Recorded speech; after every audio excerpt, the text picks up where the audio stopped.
ಕರ್ತನಾಮ ಮಾತ್ರ ಮಹಿಮೆ ಪಡಲಿ. ಒಂದು ಶ್ರೀಮಂತನು ಇದ್ದಂತೆ, ಒಂದು ಬಡ ಭಿಕ್ಷುಕನಿದ್ದಂತೆ. ಆ ಶ್ರೀಮಂತನ ಬಂದ್ಬಿಟ್ಟು ಚೆನ್ನಾಗಿ ತಿಂದು ಆತನ ಹಾಕೋದು ಆ ಭಿಕ್ಷುಕನ ಕಾದ್ಕೊಂಡು ಅದನ್ನು ತಿಂತಾ ಇದ್ದಾನೆ. ಅವ್ನು ತಿನ್ನೋದಿಲ್ಲದೆ ಅಜ್ಜಲ್ಲಿ ನಾಯಿಗಳು ಸಹ ಬಂದು ತಿಂತೈತೆ. ಒಂದಿನ ಇವರಿಬ್ಬರು ಸತ್ತೋದ್ರಂತೆ.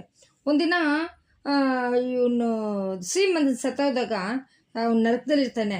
ಆವಾಗ ಈ ಬಡವನು ಸತ್ತೋಗ ಅವನ ಪರಲೋಕ ರಾಜ್ಯದಲ್ಲಿ ದೇವರ ಮಕ್ಕಳ ಅಬ್ರಹಾಮ್ ಪಕ್ಕದಲ್ಲಿ ಇದ್ದಂತೆ.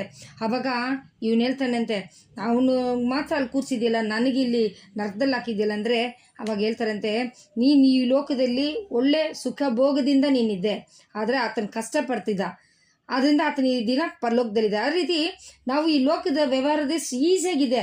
ಈ ಪಾಪದಲ್ಲಿ ಮುಳುಗಿ ನಾವು ಈಸಿಯಾಗಿ ಮೋಸ ಮಾಡ್ಬೋದು, ಎಲ್ಲ ಮಾಡ್ಬೋದು. ಆದರೆ ನಾವು ಮೋಸ ಮಾಡದೆ ಆ ಬಡವನಾಗೆ ತಗ್ಗಿಸ್ಕೊಂಡು ನಾವು ಹೋಗಾಗ ಪರಲೋಕ ರಾಜ್ಯ ನಮಗೆ ನಿಶ್ಚಯ. ಆ ಶ್ರೀಮಂತನಾಗೆ ನಾವು ಇರೋ